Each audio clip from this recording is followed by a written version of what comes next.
The Truth About Goblins. Chapter 20.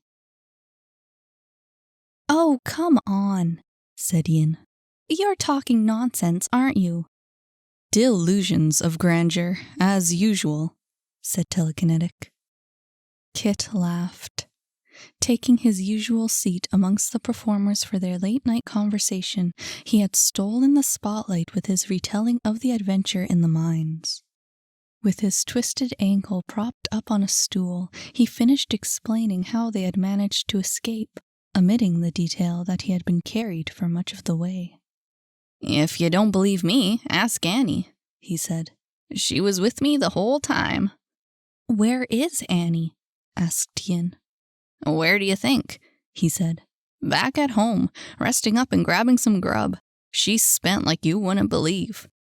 Yang said nothing, but there was no hiding his disappointment.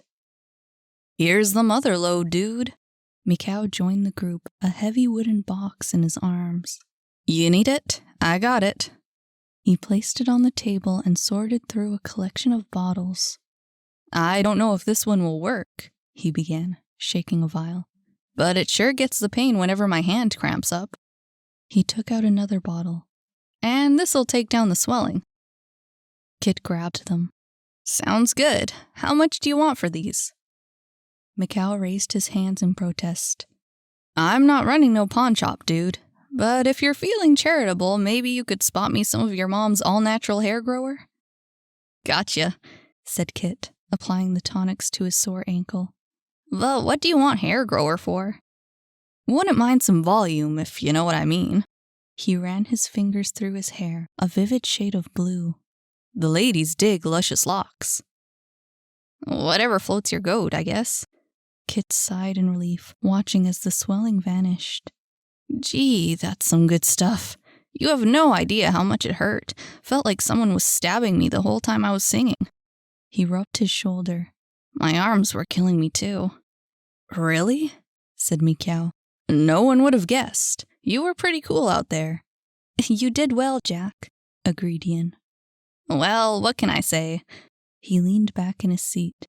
"It's to be expected from someone as extraordinarily talented as myself." Telekinetic rolled his eyes. "You didn't fool me. I saw it all over your face." "Lavinia may have noticed too," said Yin. "She seemed to know you were in pain." "Yeah," admitted Kit. "She came to see me after I was done, made a big deal out of it. Told me to take 3 days off, non-negotiable." Telekinetic scowled. "Honestly, she's playing favorites is what she's doing." "Hey, I haven't had a day off in weeks," said Kit. "And I've been doing an awful lot of singing lately. I'm gonna take full advantage of this break." "Speaking of breaks," said Yin, "where's Sakura? Did she go home early?" Yang looked up from the floor, his eyes meeting Mikau's. They both looked away right after and hoped that no one had noticed. "She was tired," said Mikau, strangely quiet. "Couldn't stay." "I thought she said something about a headache," said Telekinetic. "Her playing tonight was a bit off-key, too." "Strange," said Yin, frowning. She turned to her brother. "What about Imajik?" All eyes were on Yang. The color rose to his cheeks. "Why are you asking?" "Who else would we ask?" said Telekinetic irritably. "You're the only one who knows where he is nowadays." He opened his mouth to reply, but his voice caught in his throat. He looked back down and shook his head. "He's probably practicing again," said Yin, coming to his rescue. "Or sleeping, perhaps, though I think it more likely he's getting his next act ready." Kit gave a low whistle. "Imajik better take it easy. He looked pretty run down the other night." "Yeah, well, show business ain't no walk in the park," said Telekinetic. "Except for Jack the stripper here." Kit slumped back in his seat. "I would fire back with an insanely clever and condescending comment, but I'm rather lacking the energy right now." "Well, do you really think it's fair getting all that vacation time?" he said. "He's got a point," said Mikau. No one ever gets that much time off anymore. Not around here, at least. Hey, chill out, said Kit. It's okay. How is it okay? Grumbled Telekinetic. It's okay because I'm cute. The others laughed, and the argument was never allowed to begin. And just as the silence resumed, Lavinia walked by. Evening, darlings, she said, on her way to the bar. Evening, Miss Lavinia, came the chorus of replies. A shadow passed over Telekinetic's eyes as Lavinia strode out of earshot. Yin turned to him and frowned. What is it? Just a rumor, he muttered, bringing a martini to his lips. Just a suspicion. About what? Lavinia? She sat to attention. What did you hear? He leaned into the circle, lowering his voice. I don't know anything for sure, not yet, anyway. But I got a tip from a pretty reliable source that Lavinia... He paused, letting his silence build the suspense. Might be human. His words hardly solicited the reaction he was hoping for.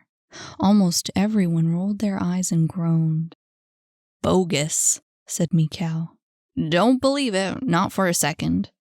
Neither do I, said Yin. Where did you hear this? Don't shoot the messenger.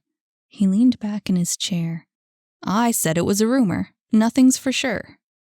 That would be the biggest upset in history, said Kit. Yin laughed. Could you imagine a human owning the ace of clubs? I just don't see it, said Mikau. She can't be human. Too crazy. If anyone was human, I'd put my money on Davenport over there. Looking to the bar, Kit shook his head. Nah, he's a goblin for sure. No doubt, agreed Yin. He has some strange magic. What strange magic? Said Telekinetic. What's his deal? Not that I'm altogether certain, she began. But I believe someone mentioned he could see 10 seconds or so into the future. Have you ever noticed how he never spills a drink? Or if someone else is about to slip, he's always there at the last second. She gave a quiet chuckle. He's a creepy one. Doesn't keep Lavinia away, remarked Mikau. Maybe she likes her men creepy, said Kit. The group burst into laughter once again, the empty hall echoing with the sound. Fortunately, the club had been empty for hours, with no one to hear the ruckus aside from Lavinia and Davy over at the bar. But Telekinetic wasn't finished. If she is human, he said, rest assured we'll find out. What do you mean? Said Kit. Another shifty smile.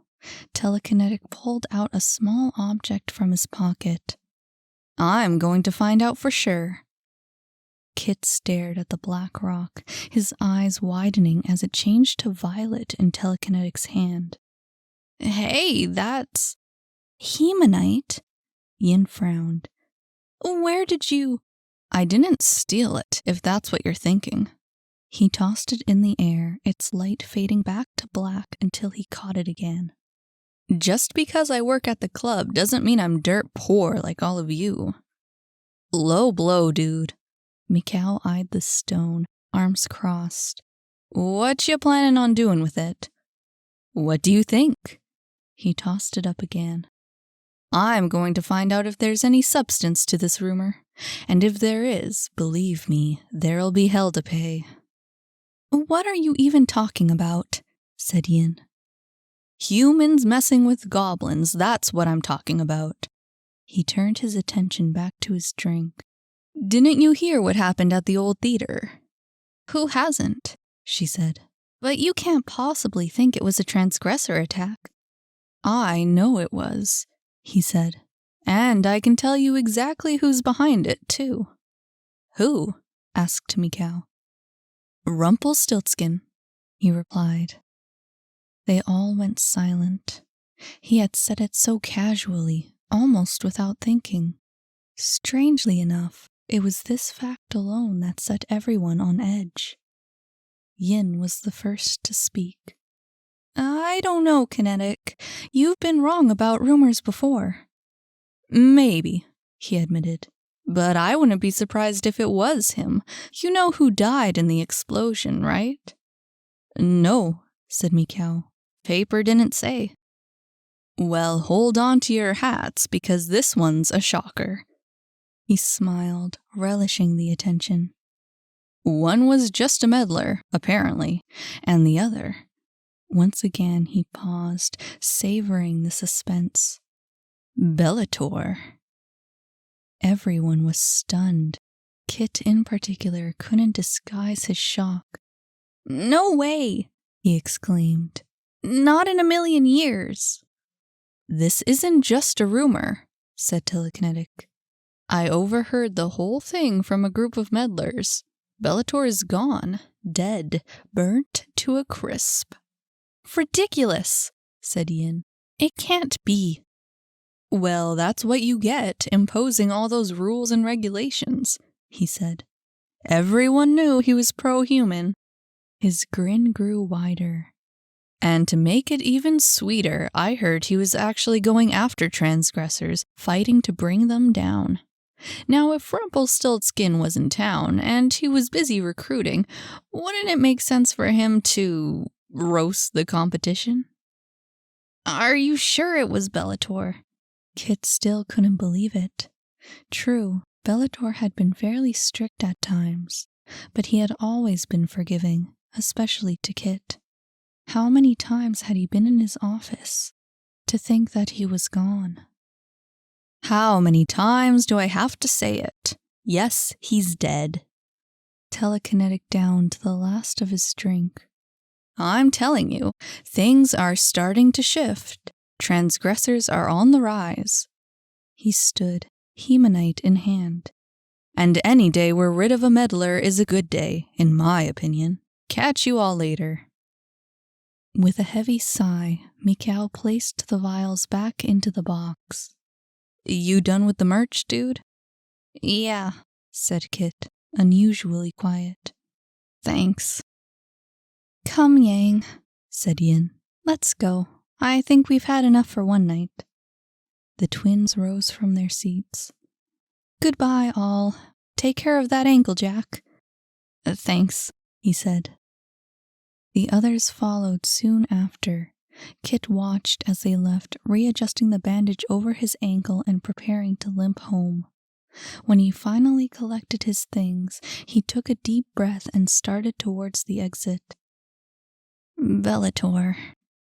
Although he knew that Telekinetic was telling the truth, it was too wild to believe, or too strange. Bellator, dead. Dead for days. The Ace of Clubs had opened for the night, the arbiters walked the streets as usual, and the market kept moving. Without him. It was impossible. He couldn't believe it. Yes, I suppose they're charming enough.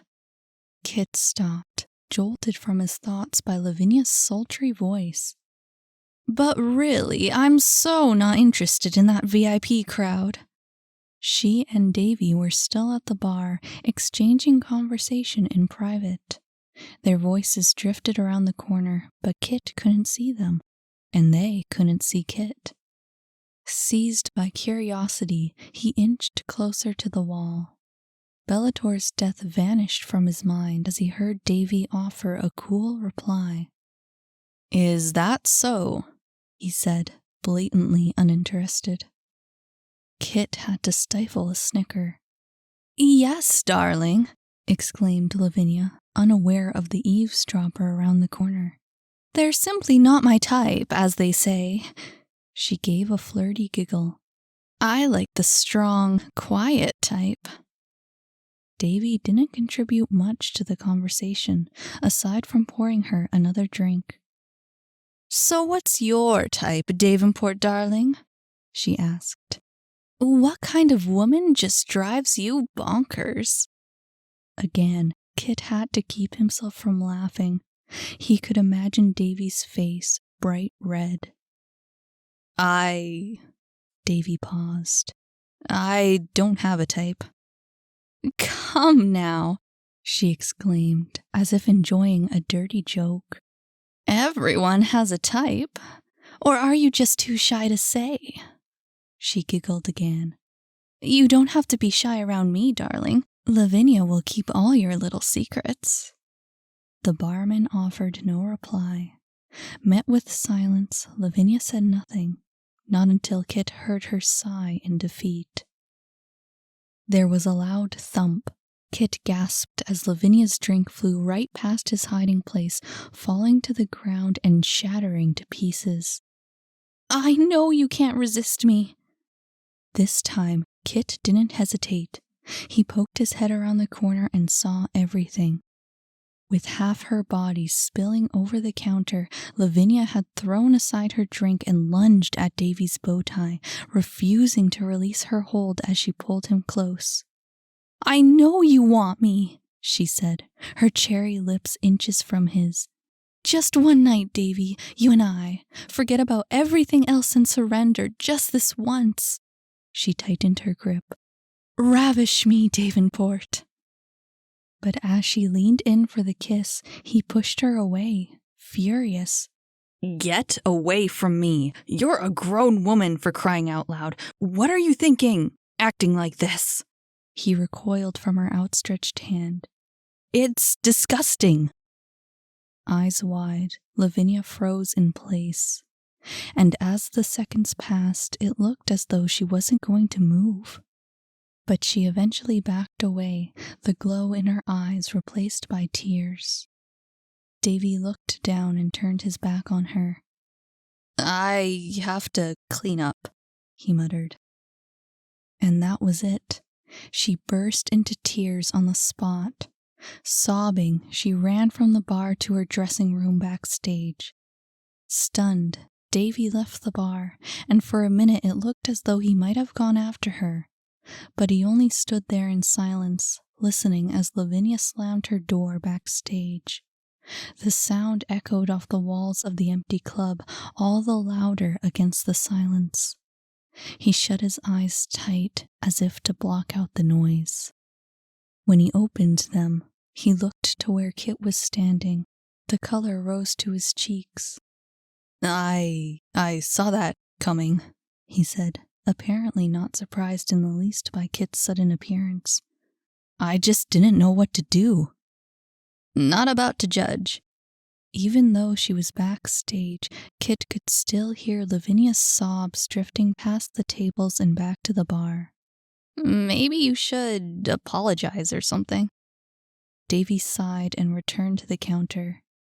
Watch the glass, he said, pointing to the shattered pieces on the floor. I'll get a broom and a mop. With nothing more to say, Kit left the bartender on his own to clean up the mess. He felt as though he should do something, offer some advice at the very least, but he didn't see a happy ending in any of it. With a weary sigh, he returned to the empty corridors backstage. Mikau's tonics had done the trick on his ankle. Once he got home, Kit planned to bring out some of his mother's natural remedies to use as well. His ankle would be back to normal in a single day if he was lucky. That gave him 2 extra days off to do whatever he wanted. It was a pretty sweet deal. Into the alley he went, looking forward to getting some sleep. Careful not to put too much pressure on his ankle, he turned down the street on his way back home. But not 5 minutes into his short journey, he was greeted by an unexpected face. Saphira? He said. What are you doing here? It's almost morning.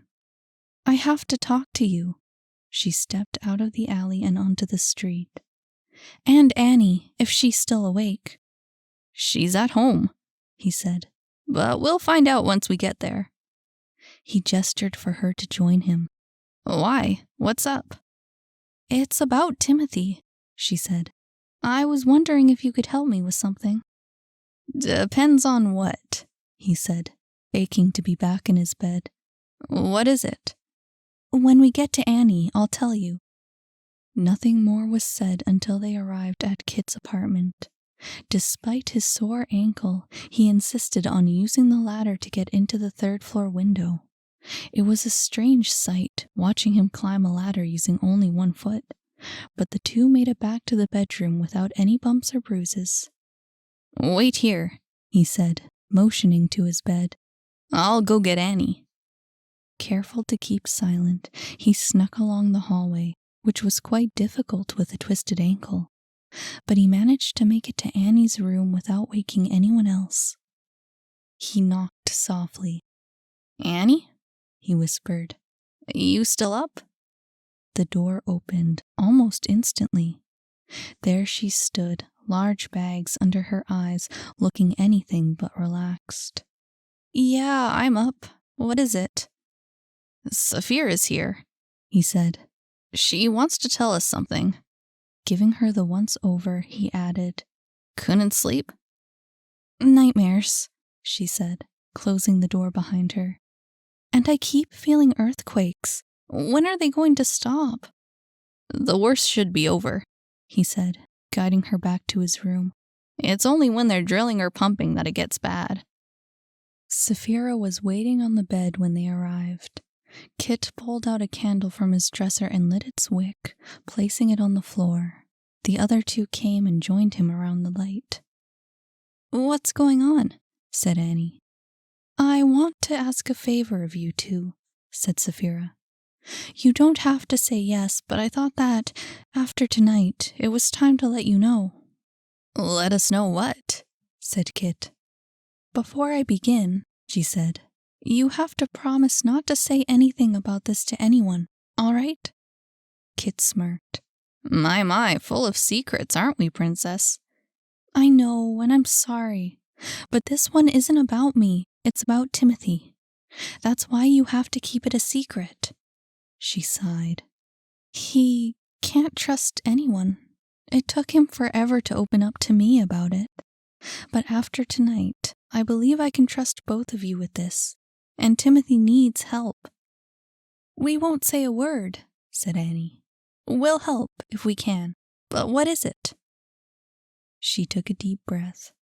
"Timothy used to live above ground before he came to the market.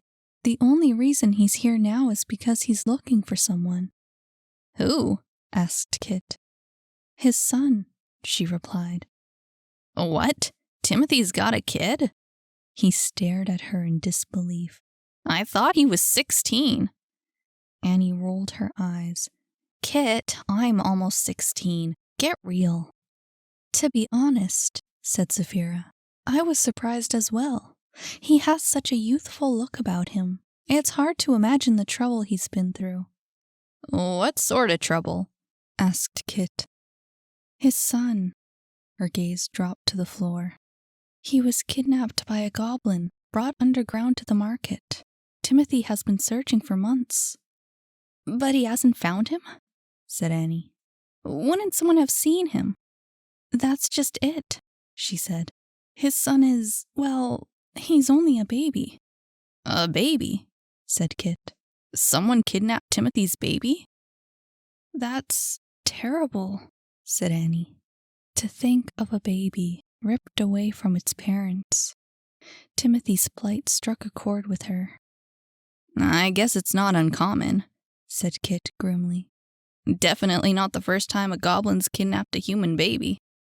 "What? Why?" exclaimed Annie. "Why would someone do something like that?" "To get more human blood into the family," he explained. "People are getting too heavy-blooded around here." "What do you mean?" "He means that some families are nearing a dangerous concentration of goblin blood," said Saphira. "The more goblin blood you have, the greater likelihood of birthing a pureblood." Annie bit her lip. "When you say pure blood, do you mean—" "Real goblins," said Kit. "It's rare, but it happens. Two goblins get together, have a baby, and all of a sudden they give birth to a nasty little monster instead of the perfect pudgy raisin they were hoping for." "But what do they do?" she said, clearly disturbed. "What happens when their baby turns out like that?"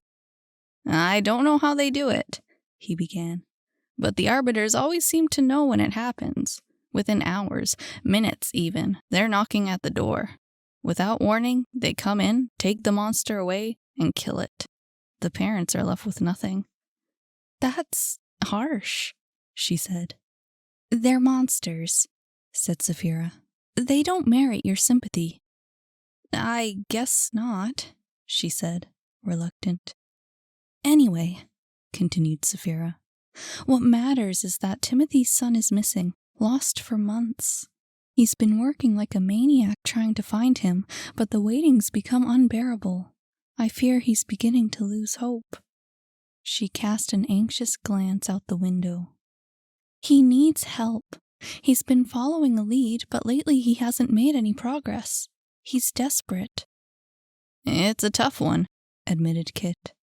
Finding one baby in the goblin market isn't easy. Who knows how many kidnapped children are around?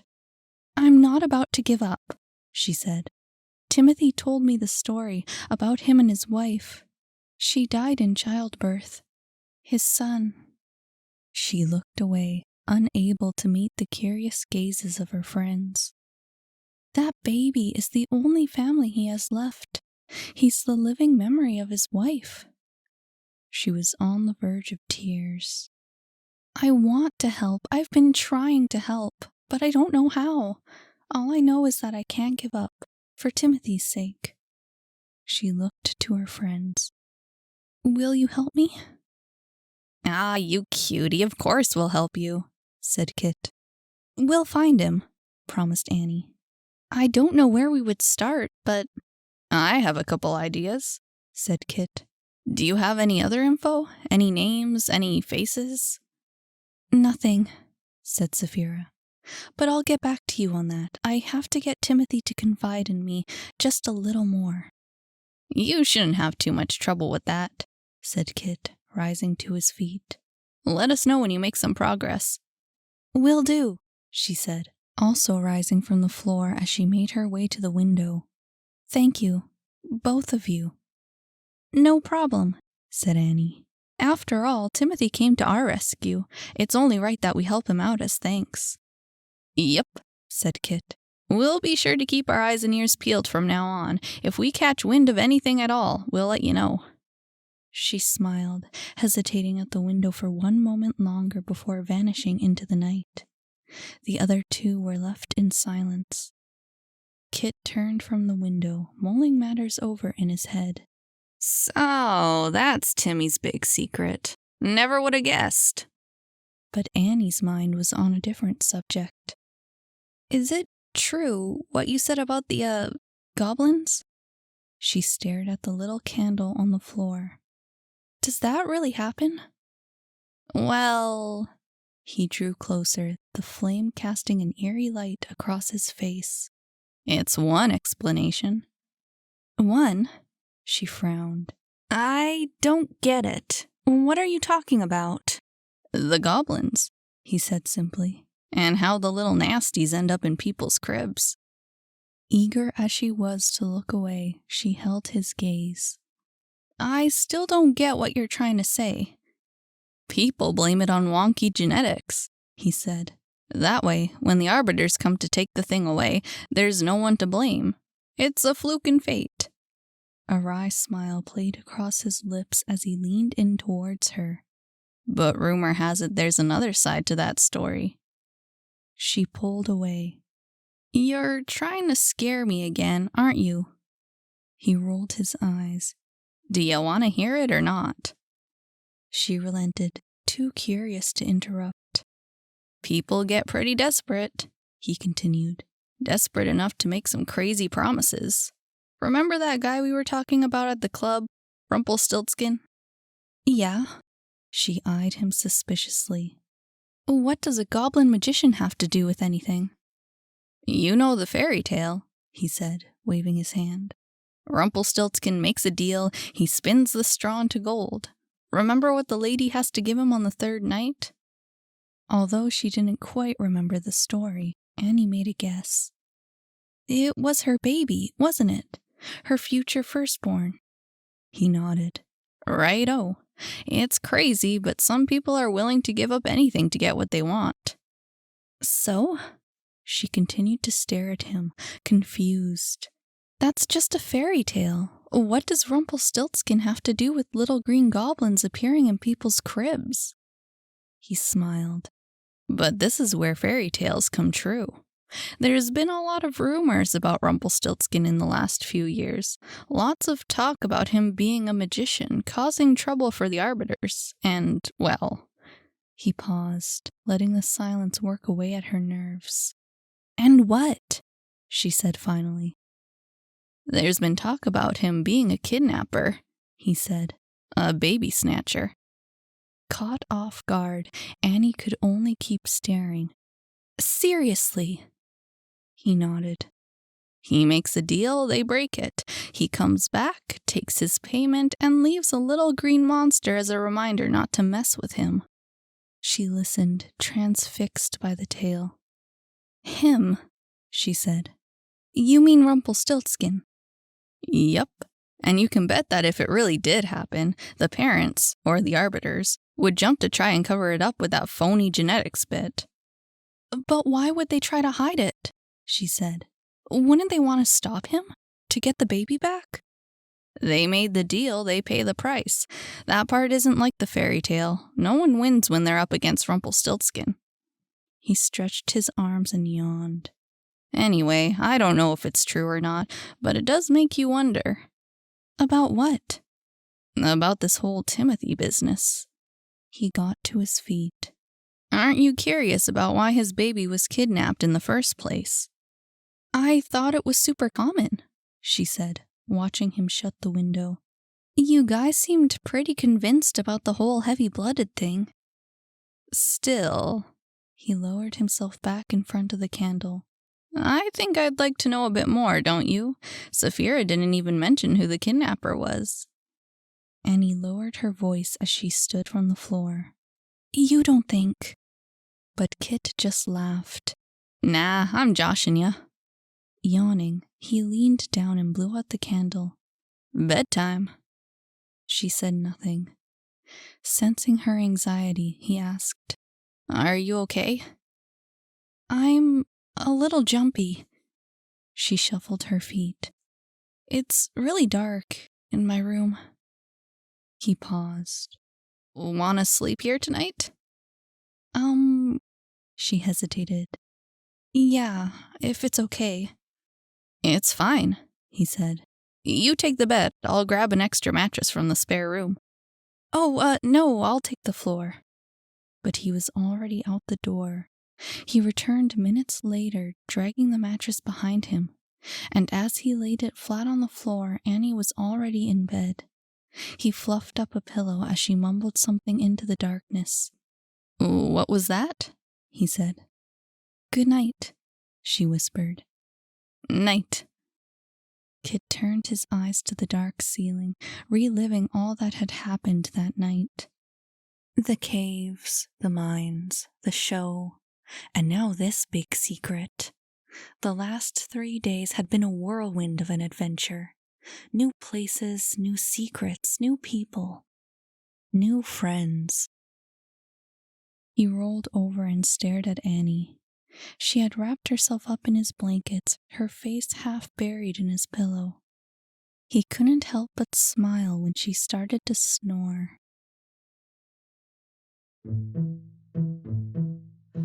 Hey, hi, I'm your narrator, Miranda Eastwood, also the author of The Truth About Goblins. If you liked this chapter, remember to add, follow, or subscribe to this channel so you can hear the next one. And if you didn't like this chapter, oh well, I can't really do anything about that. In any case, I just thought I'd let you know about my Patreon. You can check it out if you'd like to throw some support my way. It would mean a lot to me. Not to mention there's loads of extra exclusive content that I only post on Patreon. While I'm at it, I'll mention that The Truth About Goblins is now available as a complete audiobook, and you can get it wherever you get your audiobooks. Thanks for listening.